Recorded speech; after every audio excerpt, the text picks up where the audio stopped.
కేవలం 7,999 up to 10 kgs వరకు బరువు తగ్గి అధిక బరువు నుంచి వచ్చే ప్రధాన సమస్యలను దూరం చేసుకోండి. NTR Prashanth Neel movie Dragon glimpse పై అంత పెద్దగా చర్చ ఎందుకు జరుగుతోంది? గ్లిమ్స్ తో హైప్ వచ్చిందా లేదంటే నెగటివ్ సెన్స్ లో మాట్లాడుకుంటున్నారా? ఎన్టీఆర్ చెప్పిన డైలాగ్ పేలిందా లేదా? అసలు తారక్ లుక్ ఎలా ఉంది? డ్రాగన్ గ్లిమ్స్ పై రివ్యూ మీకోసం. Prashanth Neel movie working title dragon నే టైటిల్ గా ఫైనల్ చేశారు. గ్లిమ్స్ అంటే ఎవరైనా నిమిషం లేదంటే 2 నిమిషాల నిడివితో రిలీజ్ చేస్తారు. కానీ డ్రాగన్ గ్లిమ్స్ 4.5 నిమిషాల లెంగ్త్ లో రిలీజ్ చేసి షాక్ ఇచ్చాడు. 3 గంటల సినిమా కథను 4.5 నిమిషాల్లో చెప్పినట్టుగా ఉంది. కేజీఎఫ్ సలార్లా ప్రశాంత్ నీల్ మరోసారి డార్క్ వరల్డ్ ని ఎంచుకున్నాడు.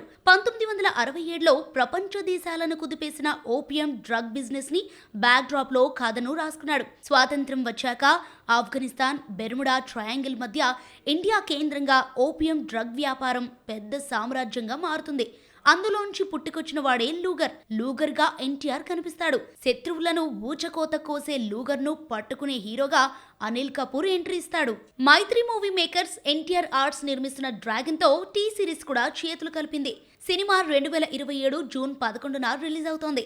రిలీజ్ కు ఇంకా ఏడాది ఉందనగా ఏమీ దాచకుండా ప్రేక్షకులకు కథను అలవాటు చేయడానికి 4.5 నిమిషాల గ్లిమ్స్ వదిలాడు ప్రశాంత్ నీల్. సినిమాకు భువన్ గౌడ్ కెమెరామ్యాన్ గా వ్యవహరిస్తున్నాడు. ప్రశాంత్ నీల్ ఆస్థాన music director Ravi Basur work చేస్తున్నాడు. దేవరలో తండ్రి క్యారెక్టర్లో బొద్దుగా, కొడుకు క్యారెక్టర్లో సన్నగా కనిపించిన తారక్ డ్రాగన్ దగ్గరకు వచ్చేసరికి పూర్తిగా మేకోవర్ అయ్యాడు. ఈ కొత్త లుక్ గురించే అందరూ ఎందుకు మాట్లాడుకుంటున్నారు? ఎన్టీఆర్ ను మరీ బొత్తుగా మరీ సన్నగా చూడలేం. రాకీ టైంలో ఓవర్ వెయిట్ తో భయపెట్టగా కంట్రీలో మొహం పీకుపోయింది. డ్రాగన్ కోసం ఎన్టీఆర్ కసరత్తులు చేస్తున్నాడనుకుంటే కండలు పెంచుతున్నాడని అందరూ అనుకున్నారు. 6 ప్యాక్ వచ్చినా మొహంలో రూపురేఖలు మారిపోయాయి. ఎన్టీఆర్ కు ఏమైంది? ఏమైనా హెల్త్ ప్రాబ్లమా అని మాట్లాడుకునేలా మారిపోయాడు తారక్. టెంపర్ అరవింద్ సమేత వీరరాఘవ కోసం ఎన్టీఆర్ 6 ప్యాక్ లోకి మేకోవర్ అయినా ఫేస్ లో కళపోలేదు. అయితే డ్రాగన్ దగ్గరకు వచ్చేసరికి ఫేస్ పూర్తిగా మారిపోయింది. ఆనాటి కళం మిస్ కావటమే కాదు, ఏజ్డ్ లుక్ లోకి వచ్చేశాడు తారక్. సినిమా మొత్తం ఇదే లుక్ తో ఉంటాడా అంటూ ఫ్యాన్స్ చర్చించుకుంటున్నారు. గ్లిమ్స్ లో ఎన్టీఆర్ చెప్పిన డైలాగ్ అదిరిపోయింది. పొరపాటున నా కల్లోకి రావద్దంటూ బేస్ వాయిస్ తో ఆకట్టుకున్నాడు. గ్లిమ్స్ 4.5 నిమిషాలున్నా ఎక్కడా బోర్ కొట్టలేదు. ఎటొచ్చి సమస్యంతా తారక్ లుక్ తోనే. కళకళలాడిపోయే ఫేస్ ను ప్రశాంత్ నీల్ ఇలా చేశాడేంటన్న చర్చ హాట్ టాపిక్ గా మారింది. ఎన్టీఆర్ బర్త్డే సందర్భంగా మరో బిగ్ అనౌన్స్మెంట్ చేయాల్సి ఉన్న డ్రాగన్ సందడితోనే సరిపోయింది. అరవింద్ సమేత వీరరాఘవ తర్వాత గురూజీ ఎన్టీఆర్ సినిమా ప్లాన్ చేసినా వర్కౌట్ కాలేదు. బన్నీతో తీయాలనుకున్న గాడ్ ఆఫ్ వార్ కథను తారక్తో ప్లాన్ చేశాడు. ఎన్టీఆర్ పుట్టినరోజునే ఈ ప్రాజెక్ట్ ప్రకటించాల్సి ఉన్న డ్రాగన్ మానియాకు ఎదురెళ్లటం ఎందుకని విరమించుకున్నారు. మెగా హీరోలకు దేవిశ్రీ ప్రసాద్ లెక్కలేనని మ్యూజికల్ హిట్స్ ఇచ్చాడు. ఎన్టీఆర్, మహేష్ వంటి స్టార్స్ కు దేవిశ్రీ హిట్స్ ఇచ్చినా మెగా హీరోలకు ఇచ్చిన క్యాచీ సాంగ్సే ఎక్కువ. చిరంజీవి బాబీ కాంబోలో వచ్చిన వాల్తేరు వీరయ్య సూపర్ హిట్ అయింది. ఇదే కాంబోలో రూపొందుతున్న సినిమాలో దేవిశ్రీని కాదని తమన్ ఎందుకు తీసుకున్నారు? చిరంజీవే కాదు, mega హీరోలందరికీ Devi Sri దూరమయ్యాడా? Watch the story. Mega family హీరోలతో ఎంతో మంది మ్యూజిక్ డైరెక్టర్స్ వర్క్ చేసినా ముందుగా గుర్తొచ్చే పేరు మాత్రం దేవిశ్రీనే. ఆర్య నుంచి పుష్ప 2 వరకు బన్నీ, దేవిశ్రీ కాంబినేషన్లో 7 సినిమాలు వస్తాయి. అన్నీ మ్యూజికల్ హిట్సే. పుష్ప 2కు దేవిశ్రీ ఇచ్చిన ట్యూన్స్ పాన్ ఇండియా హిట్ కు, అల్లు అర్జున్ ఇమేజ్ పెంచడానికి ఉపయోగపడ్డాయి. ఈ జనరేషన్ కు తగ్గట్టు హుషారెత్తించే సాంగ్స్ ఇవ్వటంలో దేవిశ్రీ ఎక్స్పర్ట్. ఉస్తాద్ భగత్ సింగ్ కు క్యాచీ ట్యూన్స్ ఇవ్వలేకపోయినా జల్సా, అత్తారింటికి దారేది, గబ్బర్ సింగ్ ను మ్యూజికల్ హిట్స్ చేశాడు దేవిశ్రీ ప్రసాద్. ఇక దేవిశ్రీ చిరంజీవి కాంబోలో 4 సినిమాలు వస్తే 2 సూపర్ హిట్ అయ్యాయి. ముందుగా వచ్చిన శంకర్ దాదా MBBS కు పాటలు ప్రాణంగా నిలిచాయి. అందరివాడు, శంకర్ దాదా జిందాబాద్ ఫ్లాప్ అయినా దేవిశ్రీ మాత్రం ఫెయిల్యూర్ కాలేదు. వాల్తేరు వీరయ్య తర్వాత చిరంజీవి బాబీ కాంబో రిపీట్ అవుతోంది. మ్యూజిక్ డైరెక్టర్ గా దేవిశ్రీని కాకుండా తమన్ ఎందుకు తీసుకున్నారు? వరుస ఆఫర్స్ ఇచ్చిన మెగా హీరోలు దేవిశ్రీని ఎందుకు పట్టించుకోవడం లేదు? పుష్ప 2 తర్వాత అల్లు అర్జున్ నటిస్తున్న రాకాకు సాయి అభ్యంకర్ మ్యూజిక్ ఇస్తున్నాడు. పెద్దికి రెహమాన్ మ్యూజిక్ ఇచ్చాడు. కెరియర్ మొదట్లో దేవిశ్రీని ఎంకరేజ్ చేసిన మెగాస్టార్ దేవిశ్రీని రిపీట్ చేయలేదు. ఎందుకు?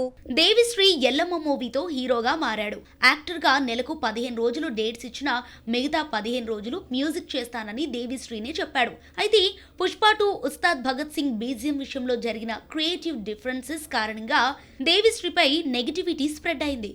పుష్ప 2 బ్యాక్గ్రౌండ్ ను శ్యామ్ తమన్తో చేయించారు. ఉస్తాద్ భగత్ సింగ్ కు ట్యూన్స్ ఇచ్చిన తమన్ బ్యాక్గ్రౌండ్ ఇవ్వాల్సి వచ్చింది. ఇవన్నీ చిరంజీవి సినిమా ఆఫర్ ను పోగొట్టాయా అని అనిపిస్తోంది. గాడ్ ఫాదర్ మూవీకి తమన్ మ్యూజిక్ ఇచ్చాడు. చిరంజీవితో వర్క్ చేయటం ఇది రెండోసారి.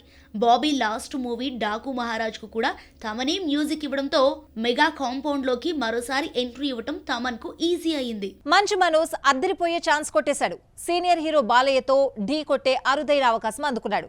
మొత్తానికి మనోజ్ అటు హీరోగా ఇటు ఇంపార్టెంట్ క్యారెక్టర్స్ తో బిజీ అయిపోయాడు. ఎలాగో మీరే చూడండి. చైల్డ్ ఆర్టిస్ట్ గా కెరీర్ స్టార్ట్ చేసిన మంచు మనోజ్ హీరోగా సరైన హిట్ అందుకోలేకపోయాడు.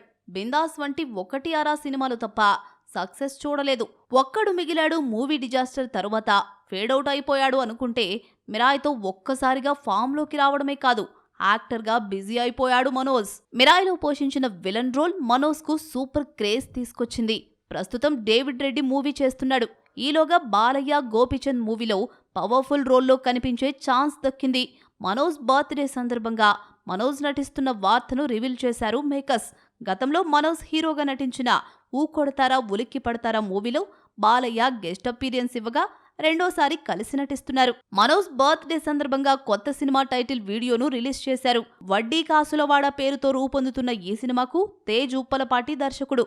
మిరాయ్తో రీ ఎంట్రీ ఇచ్చిన మనోజ్ జోరు పెంచాడు. 2 తెలుగు క్రేజీ సినిమాలు రిలీజ్ డేట్ మార్చుకోవాల్సిందేనా? షూటింగ్ పూర్తయినా కాంపిటీషన్ తట్టుకోలేక వెనక్కి తగ్గాల్సిందేనా? మన సినిమాలకు 2 తమిళ చిత్రాలు జలక్కిస్తున్నాయి. మన మేకర్స్ అనౌన్స్ చేసిన రిలీజ్ డేట్ ను కబ్జా చేస్తున్న ఆ తంబిలెవరో చూసేద్దాం. అదేమిటో గానీ సమంత పెడుతున్న ముహూర్తానికి బలం ఉండడం లేదు. మే 15న థియేటర్లోకి రావాల్సిన మా ఇంటి బంగారం IPL కు భయపడిపోయింది. జూన్ 4 రావాల్సిన టాక్సిక్ వాయిదా పడ్డంతో అదే రోజు వద్దామని అనుకుంటే ఆ స్లాట్ పై పెద్ద ఖర్చు వేసేసింది. దీంతో మా ఇంటి బంగారం జూన్ 19కి వెళ్లిపోయింది. అదే రోజు విజయ్ జననాయగన్ రిలీజ్ అయ్యే అవకాశం ఉంది. జనవరి 9న రావాల్సిన జననాయగన్ సెన్సార్ ఇబ్బందులతో 5 నెలలుగా రిలీజ్ కి నోచుకోలేదు. త్వరలో సెన్సార్ క్లియరెన్స్ వస్తుందన్న నమ్మకంతో జూన్ 19న రిలీజ్ చేసే ఉద్దేశంతో మేకర్స్ ఉన్నారు. ఆల్రెడీ సినిమా రైట్స్ తీసుకున్న డిజిటల్ సంస్థలు డిస్ట్రిబ్యూటర్స్ తో నిర్మాతల మధ్య రిలీజ్ డేట్ విషయంలో చర్చలు నడుస్తున్నాయని, అందరూ జూన్ 19 వైపే మొగ్గు చూపుతున్నారని తెలిసిందే. ఇదే నిజమైతే 19 రావాల్సిన మా ఇంటి బంగారం మరొకసారి వాయిదా పడే అవకాశం ఉంది. తెలుగు స్ట్రైట్ మూవీస్ ను తమిళ సినిమాలు అడ్డుకుంటున్నాయి. టాక్సీ వాళ్ళ తర్వాత విజయ్ దేవరకొండ, రాహుల్ సాంకృత్యన్ కాంబోలో రూపొందుతున్న రణబాలి షూటింగ్ సగం కూడా పూర్తి కాకుండానే సెప్టెంబర్ 11న రిలీజ్ డేట్ ని ఫిక్స్ చేసుకుంది. అయితే ఇదే రోజు జైలర్ 2 ను రిలీజ్ చేసే ఉద్దేశంలో మేకర్స్ ఉన్నారు. రోబో తర్వాత హిట్ లేని రజనీకాంత్ కు జైలర్ హిట్ తీసుకొచ్చింది. 700 కోట్ల గ్రాస్ తో మరొకసారి సత్తా చాటాడు. సీక్వెల్ మూవీ జైలర్ 2 పై భారీ అంచనాలున్నాయి. సినిమా జూన్ 12న రిలీజ్ అవుతుందని ఏకంగా రజనీకాంతే ప్రకటించాడు. షూటింగ్ పూర్తయినా జూన్ 12నే కాదు, ఆగస్టు 12న కూడా రావడం లేదు.